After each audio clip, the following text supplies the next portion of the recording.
Sini agiri hasteni Montri Okra 2018 simi je Montri Okra Biplop Kumar Dev tabuk ngake MP. Engkai bo khorsa sangsad engkai haipare bini bihik niti Dev abot jong jotoro saimano tai basabo khorlei tongo. Phiaba social media o mia sanjani simi asupsa viral angka je Biplop Kumar Dev নীতি দেব by কাগলাইজা take খরচা by মানে নীতি দেব by কাগলাইজা ni bebano proses pai mani yagulo kaijagna ni bagai tabuk south ti khoroksa south india ni khoroksa ko brui actress bobai kaijagi paikha nei kaijagi paikha phiaba je tabuk tripura hasteo ke hotel polotawaro mono nungko mai roksa nai ro lamsok nai 24 তারিখ June নাই social media viral news নিয়ে Sabang টংখা photo rock নুবাইছা ফিয়াবা যে তাওসা জরতে কোনো কেবানি invitation card ইয়া কেবা officially কোনো notification বা অবত officially পার্সেল ফানো আনরিখা হামবাই নিপান কে ফানার নাই করিখো আভাই এভিডেন্স করে কিন্তু ফটো রক বেবনো নুকজাক বাইমানি নুখা social media viral ni tongo phiaba sung orok khosatai klayo montrokra Biplop Kumar Dev ni tongfru bin bihik niti de bahnya belai khe সংস্কারী kaisa beri tongmani bo kaisa NGO ran khlayo a boni through si diprasani kanmung chumung hukumu mukumu rokno belai khe bolai jangmani hamjakmani tai bo agbodi ni rok kanani hamjago amaki bini social media rok post rok sung nukha sung news mathumka engkai নীতি দেব bo tabuk bo uskango je sini sarinda o GI tag mani rok no tini belai khe khatongi bini Facebook rok post khlaika phiaba kabang kok no Biplop Dev bai photo bisi kari kha bini Facebook page rok engkai bo aro saisung tai basla no ti emang no matai rok thango ba khulumani bakhano phandamani am herok mamon social media o bo post khlaijak abarono naini khanke Biplop Kumar Dev bai bahnyo ei koyek bochor kono kani khe post kori obai no naini khanke soisoi no kaklaikha soisoi no bo Biplop Kumar Dev bai kaklaikana tai koni gobri kaijak phanmano abo confirm mane motamoti nungro tongkha phiaba officially tawsa jati kono jaga phano Biplop Kumar Dev no kaijakha ba tabuk je oro reception angnai abai ke sajama thai phano social media viral hi tongkha ge tabo নীতি দেব ba khoroksa সংস্কারী beri hini pano tamui kaklaikha abno gobang malu korongno saimanani mosongjak engkai sini je Tiprasa sini hukumu mukumu camung kanmung rasamung be panono bo promote khaike o kintu kom lia salkia sekang sini orang niti Tiprasa adong rok bai bahini bo bini member adong rok bai ke andra soti rogo proposal social media rogo nuglai mantha phiaba tabuk Biplop Kumar Dev tai khoroksa bai kaijak ya golo bo saboti rok ni halok bahai no obo belai khe wan sukjak nai yo kalai tongkha tai je obono buni culture ni himpano khorsa borok kaham ni hinjak bo aboni yagulo bo omahike nukungo je ore pore inglai mani bai baksawana laijak engkai baksa to borobo mukhyamantri ni sakok laimani rokbo tongo kawa kena nai bo tongo baksa ab khairok kaba hamjari bo tongmano aba khairok no kok unuk sawi dum sawi kasajak haseni halok ba haseni mangprigo इसमें शिव भी है और नारायणी भी है जो कहता है मंत्र कहता है कि ये समाज ये सृष्टि अर्धनारीश्वर से चलती है आधा नारी तो आधा शिव है एक संपूर्ण पुरुष और एक संपूर्ण नारी मिलके एक गृहस्थी को एक समाज को एक सोसाइटी को नहीं चला सकते और यहाँ पे आज जब हमारे मंच पे उपस्थित हैं तो मुझे वो रेशो देख के इतना अच्छा लग रहा है कि 50% महिला है तो 50% पुरुष भी है और उसमें से सोने पे सुहागा की एक महिला जर्नलिस्ट है जिनका इतना लंबे समय का कैरियर है और जिनका ये मानना है कि जर्नलिस्ट एक एथिकल फाइट है एक एथिकल राइटिंग है ऐसी सोच को नमन करती हूँ। और महिला होके इतने साल सशक्त रहना, नारी शक्ति को मैं नमन करती हूँ। दुर्गा का आगमन है, दुर्गा की पूजा है और ऐसे में सब व्यस्त हैं। इसके लिए मैं आज यहाँ पे उपस्थित होने के लिए प्रत्येक व्यक्ति को धन्यवाद देती हूँ। मैं सबसे पहले अपने इतने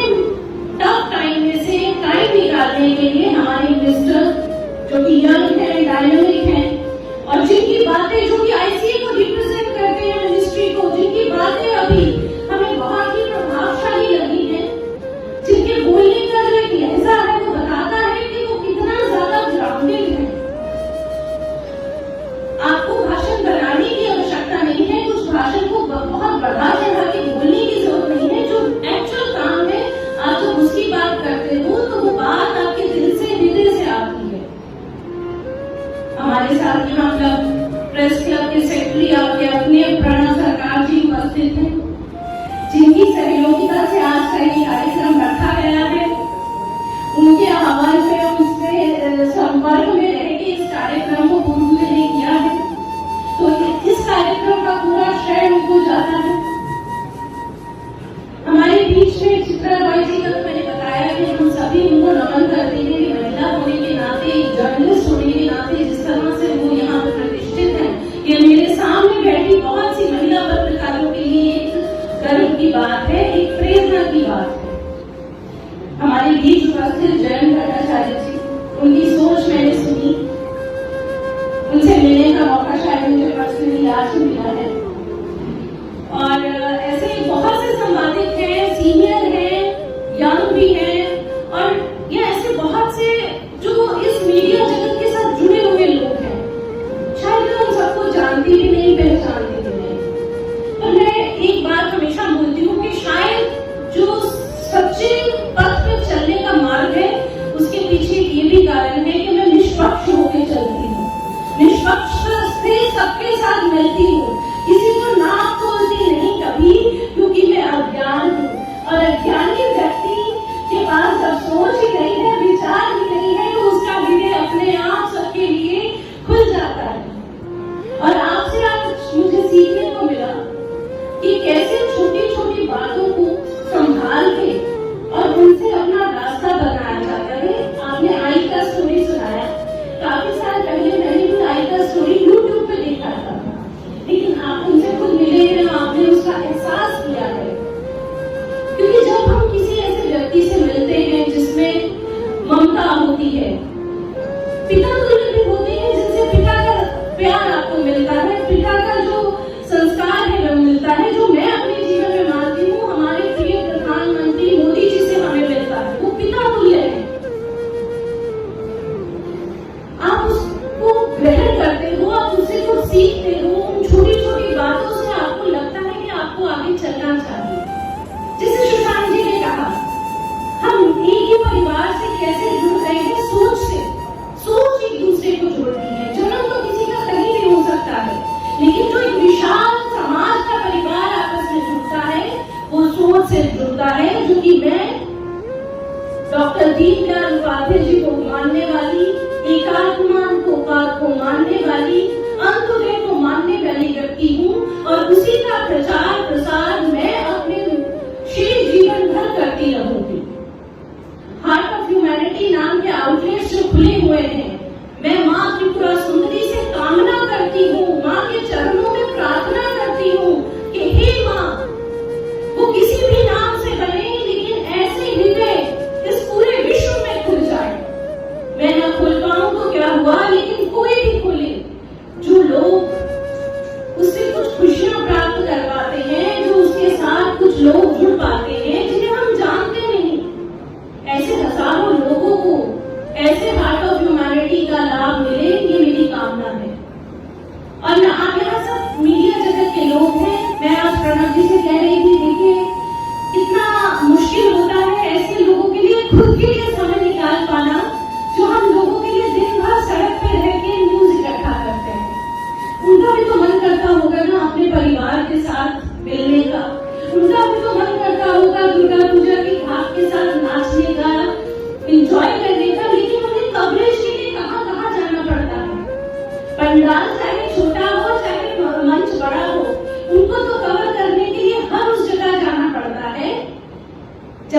खुशियों को बांध के जाते हैं। कोविड में जितना समाज में आप निकले, हम कहाँ निकल पाए, हम कहाँ निकले, तो क्यों ना आपके जैसे लोगों को जो कि फ्रंट लाइन वॉरियर हैं, जैसे कहा किसान जी ने, उन्हें हम छोटा सा एक सम्मान दे सके, एक उपहार दे सके कि पूजा से पहले हम भी आपके ही बीच के लोग हैं, ये एहसास करवा सके। मैं एक बहुत मामूली सी इंसान हूँ, बहुत सिंपल लेडी हूँ। मुझे ना तो भाषण देना आता है, ना भाषण बनाना आता है, लेकिन एक बात मैं आप सबके बटन से जरूर कहना चाहूंगी, क्योंकि इतने सारे मीडिया बंधु मुझे कहाँ मिलेंगे, कहाँ ढूंढने जाऊंगी मैं आपको, कि मैं भिक्षाम देही जो है ना, इस शब्द को मान के चलती हूँ। मैं ये मानती हूँ कि जब गौतम बुद्ध ने, जब स्वामी विवेकानंद ने हिचकिचाए नहीं, जब रामायण में माँ सीता को चाहे रावण के द्वार पे खड़ा था, भिक्षा देने के लिए जाना पड़ा, तो मैं छोटी सी एक आम सी महिला क्या जनता के लिए भिक्षा नहीं मांग सकती? मैं मांगूंगी, मैं मांगती रहूंगी तब तक जब तक मेरा त्रिपुरा, मेरे त्रिपुरावासी, वो चाहे कंचनपुर हो, चाहे अगरतला हो, चाहे ख्वाई हो, या फिर वो दुमपुर हो, जब तक मुझे मेरे त्रिपुरा में चारों तरफ खुशहाली नहीं नजर आती, मेरे चारों तरफ हंसते खेलते चेहरे नहीं आते, मैं भिक्षाम देही का नारा लगाती रहूंगी। मैं आपसे कहना चाहती हूँ कि मैं कभी शर्माती नहीं किसी को ये कहने में कि आइए और हार्ट ऑफ ह्यूमैनिटी पर डोनेट कीजिए,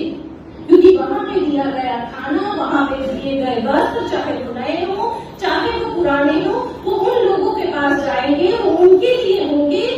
जिनको उनकी जरूरत है।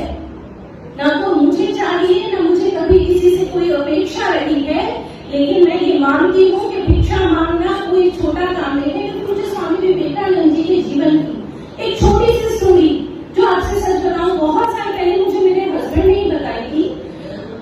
उन्होंने निरेट की थी बंगला बुक से मुझे, जिसमें एक कहानी लिखी थी कि स्वामी जी जब मठ का निर्माण कर रहे थे, तो वो बहुत लोगों से, उनके शिक्षक कुछ ना कुछ मांगने के लिए, उसका सहयोग लेने के लिए जा रहे थे। तो एक बहुत व्यक्ति था जिसके पास बहुत पैसा था, पर वो विचार से बहुत कंजूस था, किसी को रुपया नहीं देता था, न देना चाहता था। वहां पर उनके स्वामी जी के लोग गए, उन्होंने उनसे कहा कि कुछ आप सहयोग करें, उन्होंने साफ मना कर दिया। बहुत बोलने के बाद भी उन्होंने नहीं दिया। आकर शिक्षक लोगों ने बताया स्वामी जी को, तो जिस दिन स्वामी जी गए और उन्होंने सिर्फ उनसे एक बात कही कि आप कुछ मत दीजिए, सिर्फ एक मुट्ठी भर मिट्टी अपने आंगन की उठा के मेरी झोली में डाल दीजिए। उसको लगा है कैसा सन्यासी है, मेरे आंगन की एक मुट्ठी मांग रहा है, मिट्टी की, वो भी क्या जाता है, चलो मैं दे देता हूँ। उसने मुट्ठी उठाई मिट्टी की, तभी उसे कुछ सोच नहीं था, संवेदना नहीं थी, पर जब उसने वो झोली में डाली स्वामी जी के, ये जो देने का भाव था, ये जो त्याग समर्पण का भाव था, ये उसके अंदर ऐसा जागृत हुआ कि उसने अपनी आधी से ज्यादा प्रॉपर्टी मठ के नाम कर दी। इसे कहते हैं भिक्षा मांगना और भिक्षा देने का आनंद। अभी कुछ दिन पहले ब्रह्म कुमारी आश्रम में मैंने कविता बहन जी के साथ एक कार्यक्रम किया, तो उस कार्यक्रम में कविता बहन जी ने चंद शब्द उल्लेख किए कि जिसको देने का एक रस जाग जाता है, प्रेम जाग जाता है, एक आदत लग जाती है, फिर उसको देने में अच्छा लगता है। उसको ऐसा लगता है कि जितने ज्यादा से ज्यादा लोग मुझसे जुड़ सके, हम उनके लिए कुछ कर सके, इससे उसे एक शांति मिलती है। मैं बहुत जानती नहीं, लेकिन ये शांति मुझे जरूर मिलती है जब मैं कभी भी किसी के भी बीच में जाती हूँ, और अगर मेरे जीवन में आने वाले किसी भी व्यक्ति के लिए मैं कुछ कर पाती हूँ। मैं मेरे पूर्व दिन में आप सबके सामने बताना चाहती हूँ कि यहाँ एक बच्चा है जोशिम नाम का, जो आज से 4.5 साल पहले मेरे यहाँ झाड़ू सफाई में काम के लिए आया था। वो उस दिन से मेरे साथ जुड़ा है। जब नया नया आया था तो मैं उसको अपने मंदिर में भेज देती थी और वो हेजिटेट करता था, और मेरे दिमाग में आया नहीं कि ये हेजिटेट क्यों कर रहा है, इसके अंदर हेजिटेशन क्यों है। मैं बोल रहा मंदिर से सामान लाओ, जोशिम मंदिर में सामान रख दो। बाद में पता चला उसके अंदर कहीं ऐसी सोच थी कि शायद धर्म को लेकर मेरे मन में कोई विचार होगा, और मुझे मालूम नहीं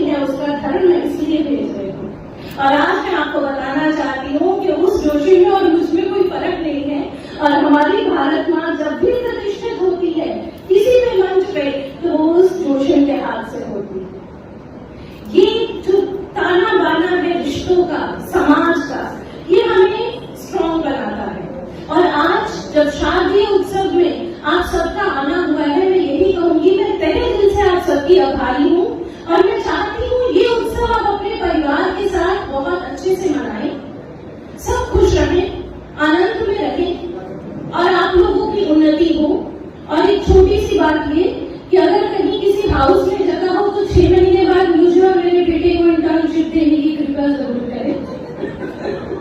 क्योंकि मेरा और मेरे बेटे का मॉस्कॉम दोनों की डिग्री 6 महीने बाद हमें जरूर मिलेगी, इस बात का मुझे कॉन्फिडेंस है। तो इंटर्नशिप करने आप में से किसी के पास जाने वाली हूँ, तो प्लीज मेरे लिए कोई स्पेस ढूंढ के रखें, मुझे कहाँ एडजस्ट करना है। तो इसी के साथ मैं सबको बहुत बहुत धन्यवाद देती हूँ कि इतने बिजी शेड्यूल से आप में से निकल के आप आए हैं, आप लोगों के साथ हम मिल सके, ये मौका हमें मिला है, इसके लिए मेरा बहुत बहुत धन्यवाद है। और मैं यही कहूंगी कि बार बार मिलते रहें और ये चलन अगर चला है तो यूं ही चलता रहे। धन्यवाद।